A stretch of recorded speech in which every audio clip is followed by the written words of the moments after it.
Bonjour et bienvenue à un autre mardi tout en papier.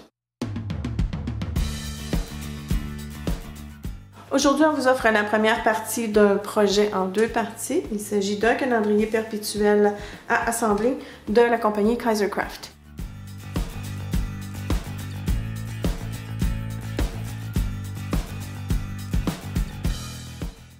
Voici donc la trousse de calendrier de Kaisercraft. C'est un calendrier avec étiquette.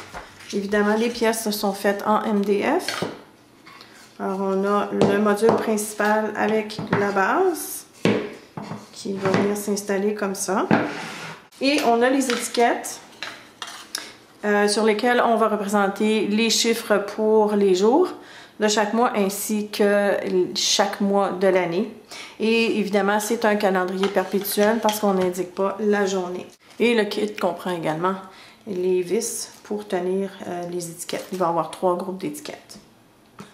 3. Et je sais compter. Dans la partie d'aujourd'hui, je vais vous montrer comment couvrir chaque pièce. Comment évidemment les détacher. Et vendredi, on décore les étiquettes. Tout d'abord, je vais commencer à séparer les étiquettes les unes des autres. Elles sont reliées par des petites lisières de bois. Alors, vous avez tout simplement qu'à plier chaque groupe en deux. Et après ça, les séparer individuellement. Ça se casse très bien, c'est du MDF.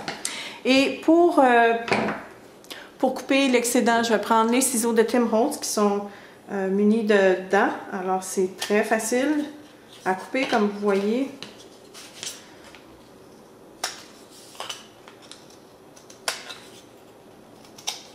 Et par la suite, je vais prendre le bloc de ponçage, toujours de Tim Holtz, pour peaufiner chaque côté.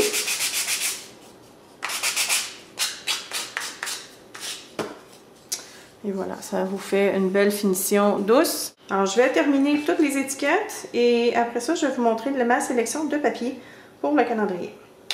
Alors, voici les papiers que j'ai l'intention d'utiliser. Alors, c'est dans les tons de brun, vert menthe et beige. Le premier papier, c'est d'une collection de Noël de Beau Bunny, ça s'appelle Christmas Collage, c'est un papier imitation de bois. Le deuxième, c'est de Candy Cane Lane de Teresa Collins, c'est une autre collection de Noël, mais regardez, ce papier-là fait pas Noël du tout. J'aime beaucoup le beige avec le blanc. Et le troisième papier, toujours de Teresa Collins, c'est de sa collection Nine & Company. Alors, ce papier-ci va être pour les mois. Ça va être pour la pièce qui tient debout, donc l'arrière-plan. Et celui-ci va être pour la base ainsi que pour les jours. Je vais travailler sur un tapis de coupe parce que je vais me servir d'un couteau X-Acto pour couper le papier, l'excédent de papier alentour des formes en bois. Et pour coller le papier, je vais me servir de la colle PVA, qui est une colle qui est très très bonne pour adhérer le papier au bois, entre autres. Et ça ne fait pas gondoler le papier, donc c'est idéal pour le genre d'ouvrage que je vais faire aujourd'hui. Et je vais me servir d'un pinceau éponge pour étendre la colle. Alors, la base va être couverte du papier imitation de bois. Évidemment, le papier imitation de bois a un sens. Et pour me faciliter la tâche, je vais envelopper les deux côtés et le dessus en une seule fois avec le grain du bois qui va aller dans ce sens-là. Et sur le côté, je suis encore un peu indécise. J'ai fait un test ici avec le Distress Stain en Walnut Stain. Pour teindre les côtés, je pourrais très bien faire ça. Ou je pourrais découper un petit morceau de papier et l'ajouter ici. Sauf que je suis pas friande d'avoir le grain du bois qui va dans ce sens-là et l'autre dans ce sens-là. Alors, je vais voir ce qui va être le plus beau une fois que je vais avoir recouvert ce morceau ici. Je vais ajouter de la colle juste sur un des côtés.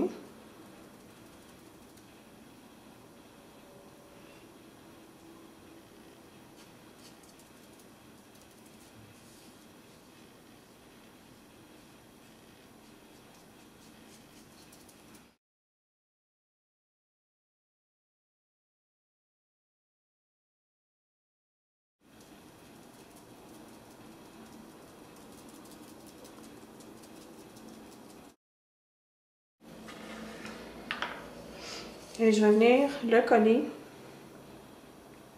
ici, au bas du morceau. Et je vais attendre que ça sèche un peu pour procéder au deuxième côté. Je vais maintenant coller le dessus, mais avant de faire ça, je vais juste découper le côté. Ça va être plus facile de le découper tout de suite. Je vais mettre de la colle.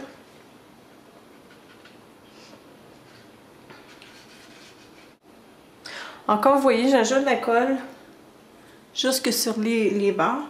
Parce qu'un coup, votre morceau collé, si vous avez mal collé sur le côté ou sur les barres, ça va être difficile à rajouter de la colle.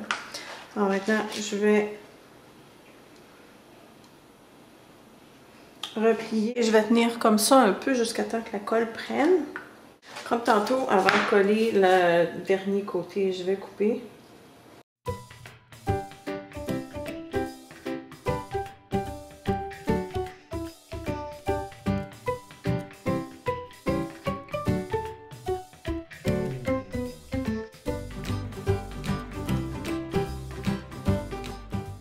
Pendant que ça sèche, je vais faire le panneau. Ok, alors ça c'est le papier pour le panneau. Et comme vous remarquez, il y a 3 encavures qui ont été, qui indiquent ici où les crochets doivent être posés. Alors j'ai comme l'impression qu'une fois que mon carton va être collé et bien sec, je vais pouvoir les sentir avec mon doigt et je vais percer à ce moment-là les endroits où les crochets doivent être posés. Je vais commencer par contre par coller l'endos tout de suite.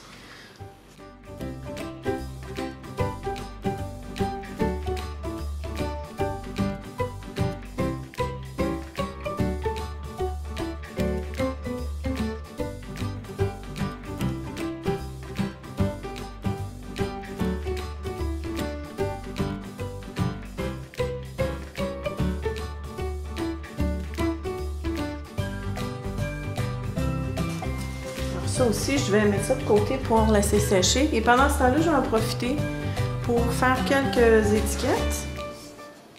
Alors, ce papier, ça va être pour les étiquettes des mois. Donc, ça me prend 6 étiquettes en tout. Je vais tourner le papier à l'envers. Je vais coller de ce côté-ci.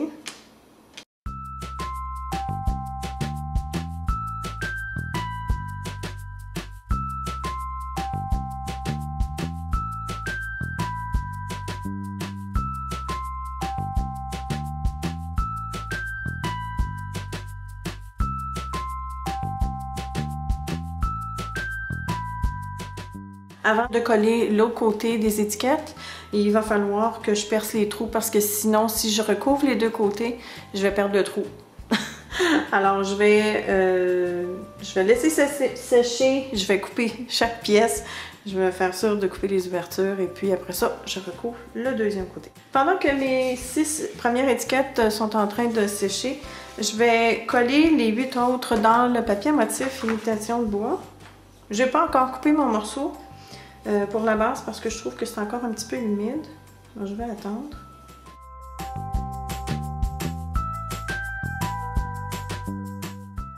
Je vais maintenant détacher les morceaux, c'est-à-dire je vais les couper avec un couteau X-Acto.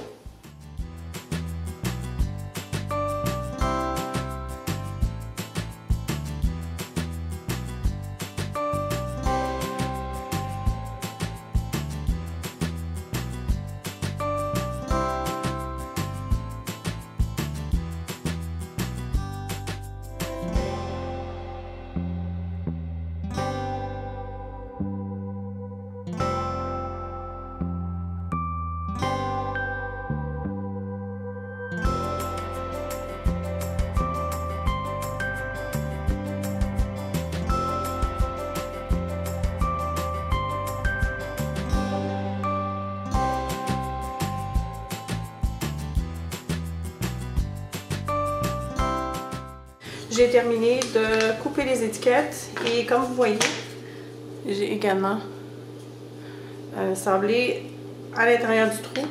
Pour ça, je me sers de la trousse de précision de Basic Grey. Il y a plusieurs instruments pour aller justement dans les petits endroits. C'est des limes en fer.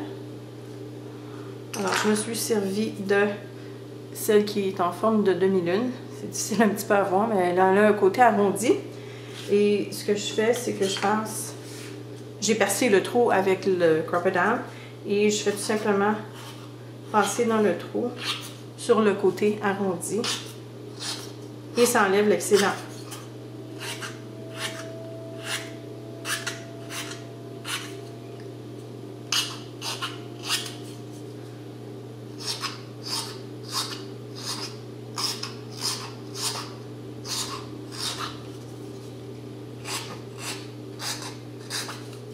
C'est pour ça que c'est plus facile aussi si vous ne mettez pas de colle dans le trou. Ça va être beaucoup plus facile à enlever l'excédent de papier.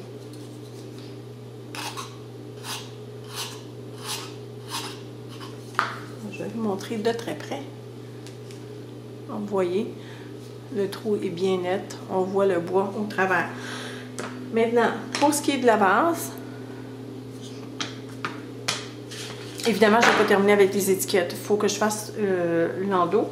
Je vais faire ça plus tard, je vais vous montrer. Maintenant, pour la base, alors, tout est bien sec. Évidemment, il faut que je découpe le centre parce que le panneau va aller directement là-dedans. Alors, pour commencer, je vais me servir d'un couteau X-Acto, un peu comme j'ai fait pour découper alentour des étiquettes.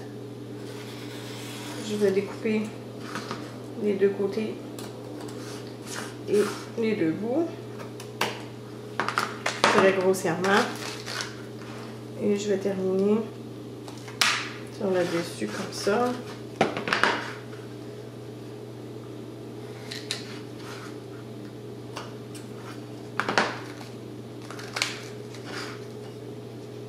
Faites attention juste de ne pas déchirer votre papier, évidemment.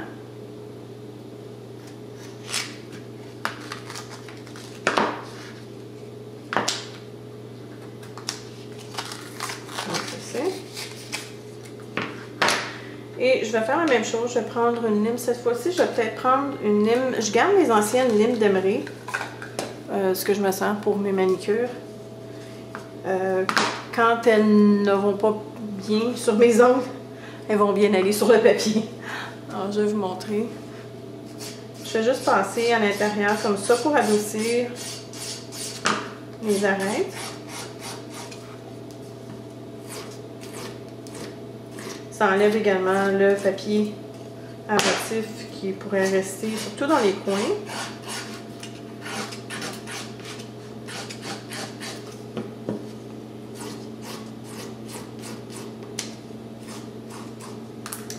Et je vais prendre après ça la même lime que je me suis servi tantôt pour les coins qui sont arrondis ici. Alors ça fait une très belle finition. Et c'est ce qui fait aussi que votre panneau va bien rentrer parce qu'il ne sera pas encombré par du papier. Donc voilà, ça fait une belle finition. Je viens de me rendre compte que le papier que je prends pour le panneau est un peu trop épais. Et si vous remarquez, les encavures qui ont été faites pour les crochets ne sont pas trop profondes. Alors, quand je mets le papier par-dessus, je ne les sens pas du tout.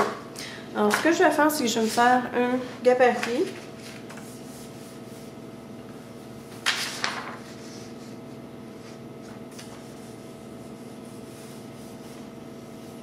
Je vais trouver les emplacements des trous. Je vais prendre un crayon à la mine.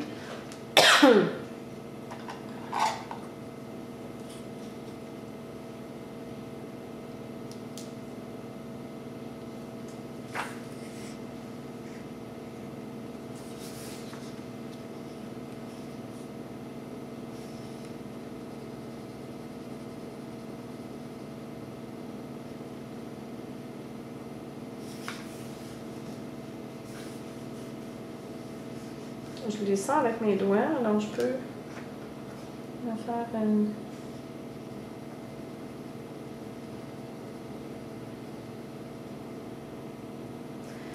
trois marques.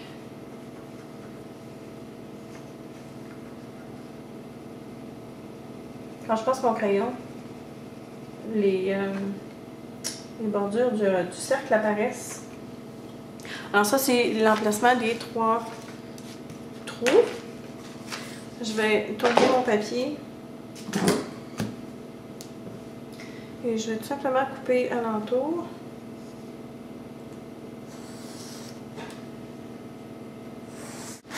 Les coins ici ne sont pas importants. Alors, je sais qu'une fois que le morceau va être recouvert, je vais pouvoir remettre le gabarit par-dessus. Ça va être déjà tout couvert. Je vais pouvoir remettre le gabarit par-dessus. Et c'est à ces endroits-là que je vais pouvoir mettre les crochets. Alors, je vais continuer à couvrir ça et les étiquettes et je reviens. Alors, comme vous pouvez... OK, alors j'ai maintenant toutes mes pièces couvertes, sablées. Les trous sont bien percés, sont bien limés. Je vais faire les trous pour les crochets dans le panneau. Je vais me servir du gabarit que je me suis fait pour l'emplacement des crochets. J'ai un perce-papier et j'ai un tout petit marteau. Je vais m'en servir pour piquer au travers. Je vais mettre ça de côté. Je pourrais même attacher le panneau avec du ruban broché. Juste pour pas que ça bouge quand je vais frapper avec le marteau.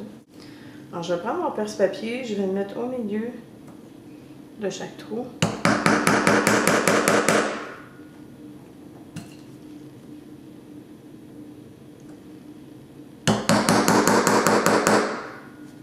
Vous pouvez prendre un petit clou aussi si vous ne voulez pas prendre le perce-papier. Je trouve que ça va vraiment bien avec le perce-papier.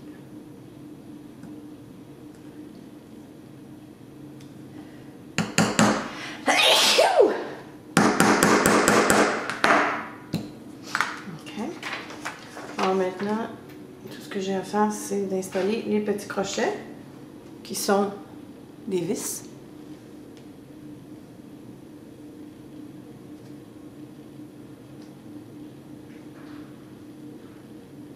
Je pense que ça va aller mieux si je tiens mon morceau comme ça.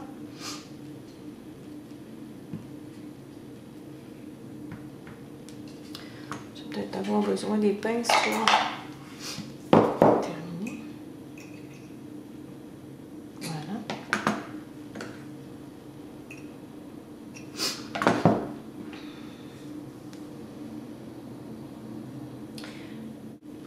OK. Maintenant que toutes les pièces sont prêtes et le panneau est prêt à être installé dans la base, mais avant de faire ça, je vais teindre les côtés de chaque morceau. Alors les côtés ici, comme j'ai fait ici, ainsi que les étiquettes, pour avoir un beau brun sur le côté. Pour ça, je vais me servir de l'encre Distress Stain de la couleur Walnut Stain. Et si la couleur bouge sur le devant, c'est correct. Ça ne me dérange pas du tout. Ça va juste ajouter une touche de rustique au calendrier. En fait, je compte là-dessus pour avoir un peu plus de couleur sur le devant. Je vais également passer le tampon tout le tour pour amener un peu la couleur sur le devant.